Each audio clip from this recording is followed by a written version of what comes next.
हाय, कैसे हैं आप सभी। मैं उम्मीद करता हूं कि आप सभी बहुत अच्छे होंगे और अपनी तैयारी जो है जोरों शोर से कर रहे होंगे। जैसा कि आप जानते हैं कि हम बात कर रहे हैं सीटेट के बारे में, और इसमें जो इम्पोर्टेंट टॉपिक है, जो कई सारी थ्योरीज पे हम बात कर चुके हैं, बहुत सारी थ्योरीज पे हम बात कर चुके हैं।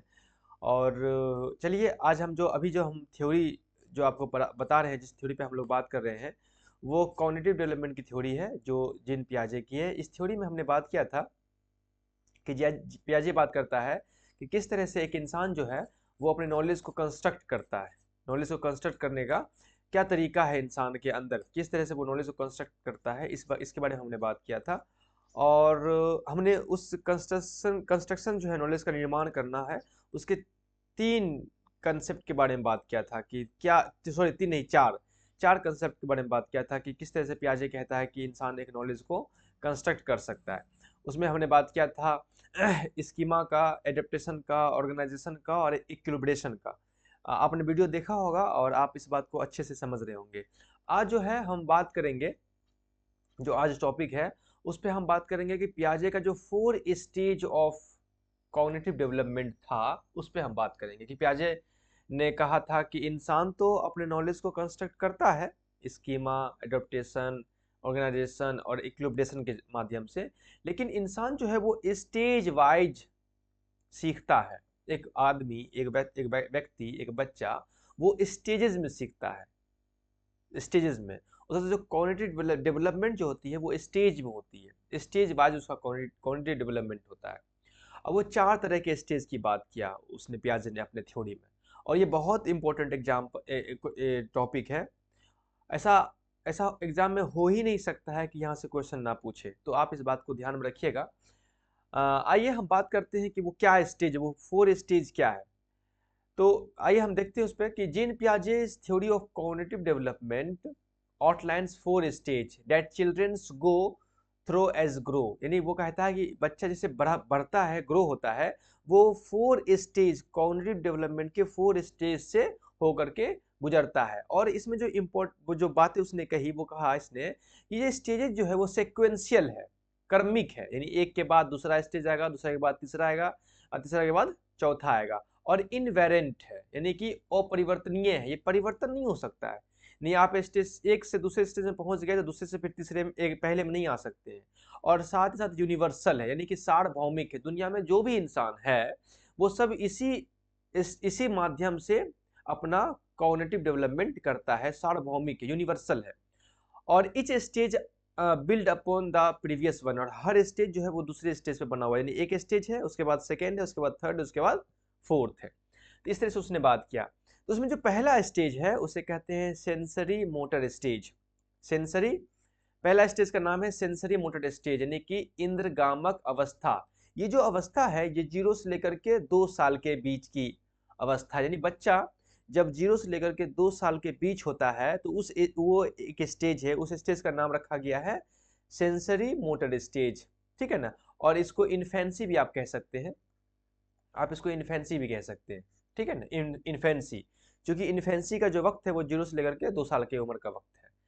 अच्छा, इस स्टेज में क्या है, आइए जो इस स्टेज में जो करेक्टरिस्टिक है वो करेक्टरिस्टिक को समझते हैं कि जो बच्चा जब इन्फेंसी में होता है, जब 0 से लेकर के 2 साल के बीच होता है, तो उस बच्चे के अंदर कौन कौन से चीज़ डेवलप होते हैं और कौन कौन से चीज़ डेवलप नहीं होते हैं, बच्चे का कॉग्निटिव डेवलपमेंट कितना होता है और कितना नहीं होता है। इसमें जो पहला बात है, वो पहला बात है lack of symbolic thinking. Lack of symbolic thinking, प्रतीकात्मक सोच का अभाव। यानी इस स्टेज में जब बच्चा इन्फेंसी में होता है तो उसके पास कोई सिंबॉलिक थिंकिंग नहीं होती है। यानी कि children have no idea about language and symbols like words and picture. यानी इस स्टेज में, सेंसरी मोटर स्टेज में, बच्चे के पास लैंग्वेज का, सिंबल का, वर्ड्स का, पिक्चर का कोई आइडिया नहीं होता है। इसलिए इसको कहा गया है लैक ऑफ सिंबॉलिक थिंकिंग।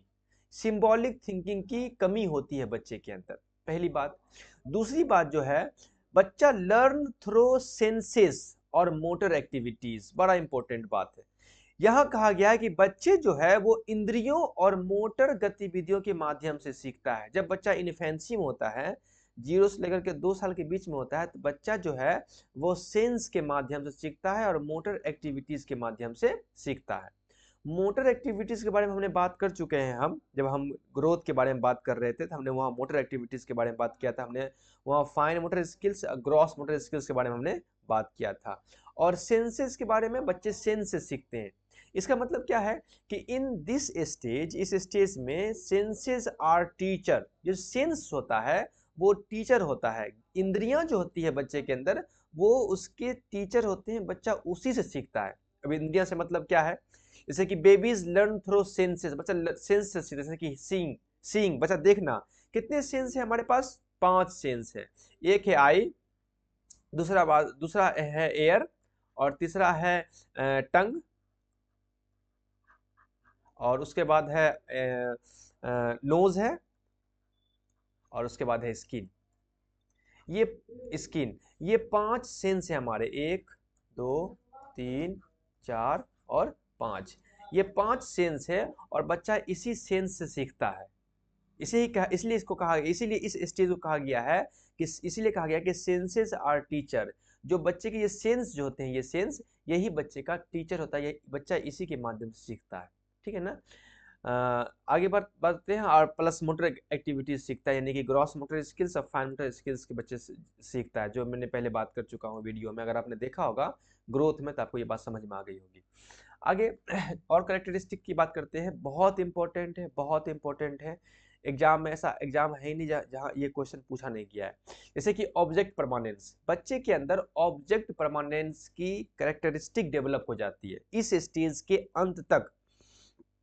यानी 2 साल पूर्णे तक बच्चे के अंदर जो है वो ऑब्जेक्ट परमानेंस, वस्तु स्थायित्व की कैरेक्टरिस्टिक जो है वो डेवलप हो जाती है। ये ऑब्जेक्ट परमानेंस है क्या? In object permanence understanding object exist even when out of sight. नहीं, ऑब्जेक्ट परमानेंस मतलब हुआ कि बच्चे उन चीजों को, उन ऑब्जेक्ट को भी समझने लगते हैं, उनका नॉलेज उसके पास हो जाता है जो उसके पास नहीं है। मिसाल तौर पर एग्जांपल समझिए, जैसे मिसाल तौर पर कोई बच्चा कोई खिलौना से खेल रहा है, ठीक है ना, वो खिलौना से खेल रहा है। अगर उसके खिलौने को लेकर के आप पीछे हाथ करके पीछे अगर उसको छिपा लेते हैं तो बच्चा समझ जाएगा कि खिलौना पीछे छिपा हुआ है, और बच्चा पीछे जाकर खिलौना को देखेगा। इसे कहते हैं ऑब्जेक्ट परमानेंस। अगर ऑब्जेक्ट एग्जिस्ट नहीं भी है तो even when out of site, अगर बच्चा मतलब बच्चे के नजर से ऑब्जेक्ट को हटा भी दिए हैं तो भी वो उस बात को समझता है कि ऑब्जेक्ट था और उसको छिपा लिया गया है। तो बच्चा उस ऑब्जेक्ट को खोजने की कोशिश करता है। इसे कहते हैं ऑब्जेक्ट परमानेंस। मिसाल तौर पर हाइडिंग एंड सीकिंग, जो हाइड एंड सीक की खेला खेलते हैं, लुक्का छुपी के खेल खेलते हैं। इस लुक्का छुपी में आप जाकर किसी गेट के बगल में छिप जाते हैं, या किसी अलमारी के पीछे छिप जाते हैं, या पलंग के नीचे छिप जाते हैं, तो बच्चा आपको ढूंढता है। इस उम्र तक, इस उम्र के लास्ट स्टेज तक बच्चे के अंदर ये कैरेक्टरिस्टिक डेवलप हो जाती है। इसे कहते हैं ऑब्जेक्ट परमानेंस। जैसे कि हाइड ए टॉय अंडर ए ब्लैंकेट, अगर आप अपने ब्लैंकेट के अंदर अपने टॉय को, अपने खिलौने को छुपा लेते हैं, and the infant will search for it, तो बच्चा उसको ढूंढता है। Understanding that the toy still exist, अब वो ये बात समझता है कि अभी भी खिलौना जो है वो छिपा हुआ है, कहीं ना कहीं है, तो उस चीज को वो ढूंढता है। ये हाइड एंड सीक का खेल आप खेलते हैं बच्चे के सामने में। तो बच्चा के इस उम्र तक बच्चे के अंदर ये कैरेक्टरिस्टिक जो है ऑब्जेक्ट परमानेंट कैरेक्टरिस्टिक डेवलप हो जाती है। उसके बाद पिक ए बो पिक ए बो बच्चे के साथ खेल खेल, जैसे कि मान लिया जाए कि cover your face with your hands, अगर आप अपने हाथ से अपने चेहरे को कवर कर लेते हैं तो बच्चा क्या करता है कि अपने उस हाथ को हटा करके आपके चेहरे को ढूंढने मतलब देखने की कोशिश करता है। यानी बच्चा को ये बात मालूम होता है कि अभी भी हाथ के पीछे चेहरा चेहरा छिपा हुआ है। तो इसे, ये खेल जो आप खेलते हैं इसे कहते हैं पिक ए बो। तो ये जो है, ये कैरेक्टरिस्टिक जो बच्चे के अंदर है इसे कहते हैं ऑब्जेक्ट परमानेंस, वस्तु स्थायित्व। ठीक है ना। तीसरा, चौथा है रिफ्लेक्स एक्शन। रिफ्लेक्स एक्शन प्रतिवर्ती क्रिया। अब रिफ्लेक्स एक्शन क्या है कि ऑटोमेटिक रिस्पॉन्स टू स्टिमुलस, यानी कि क्या है समझिएगा।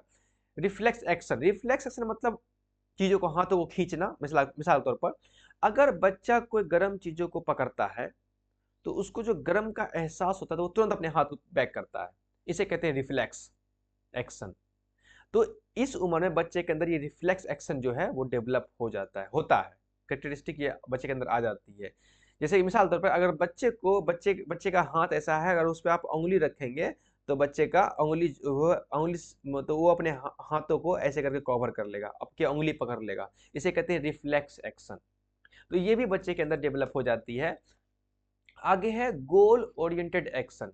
बच्चा जो है इस उम्र में गोल ओरिएंटेड हो जाता है, लक्ष्य उन्मुख आचरण बच्चे के अंदर आ जाता है। ये क्या है? मिसाल तौर पर example, reaching for a toy. An infant sees a toy and moves their arms to grasp it.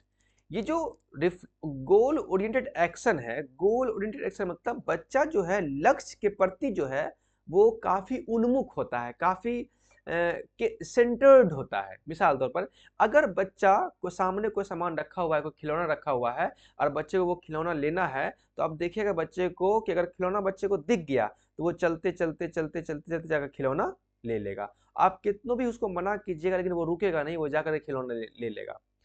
अक्सर आपके घर में अगर ऐसे देखते होंगे तो जो बच्चे छत पर होते हैं अक्सर वो सीढ़ी के पास जाते हैं। आप देखेंगे, आप उस बच्चे एक्टिविटी देखिएगा कि वो सीढ़ी के पास मतलब जा रहे हैं जा रहे हैं जा रहे हैं, जो बच्चे इस उम्र में होते हैं।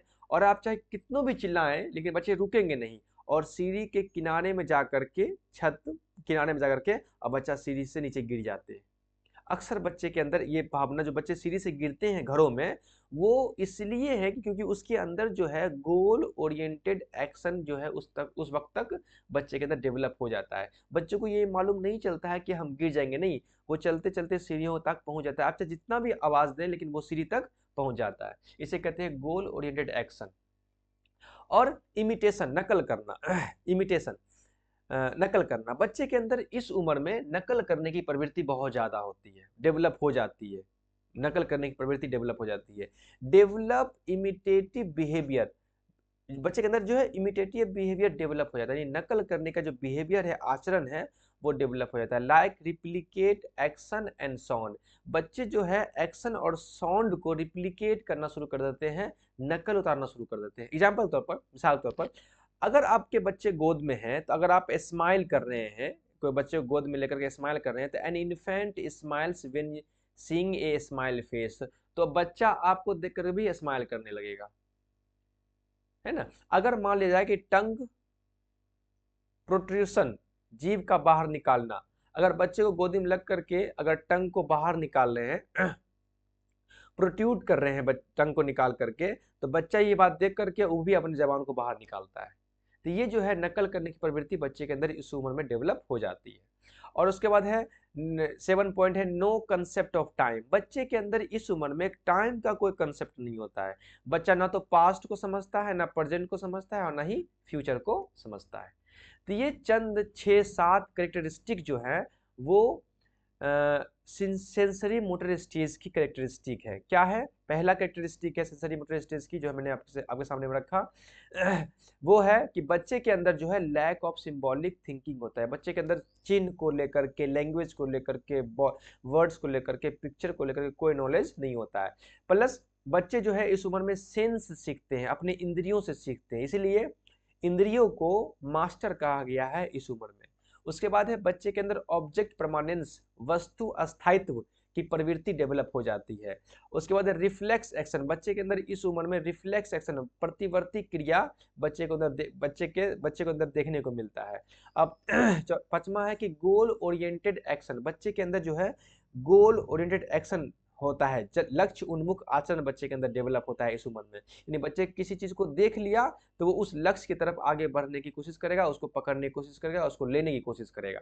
उसके बाद है इमिटेशन, नकल करना। बच्चे के अंदर इस उम्र में नकल करने की प्रवृत्ति आती है, लोगों को देख करके जैसे जैसे आप करते हैं वैसे वैसे वो उसकी एक्टिविटी करती है, बच्चे करते हैं। जैसे जिस तरह से एक्टिविटी आप करते हैं वैसे ही आपको देख करके आपका बच्चा भी वैसी एक्टिविटी करता है। और इस बात को बहुत अच्छे तरीके से बंदूरा ने अपने थ्योरी में एक्सप्लेन किया है। अगर आप नहीं जानते हैं तो प्लेलिस्ट में वीडियो पड़ा हुआ है, वहाँ जाकर के बंदूरा की मॉडलिंग थ्योरी आप देख सकते हैं, ठीक है ना। उसके बाद बच्चे के अंदर इस उम्र में कंसेप्ट, टाइम का कोई कंसेप्ट नहीं होता है, पास्ट क्या है, प्रेजेंट क्या है, फ्यूचर क्या है, ऐसा कोई बच्चे के अंदर कंसेप्ट नहीं होता है।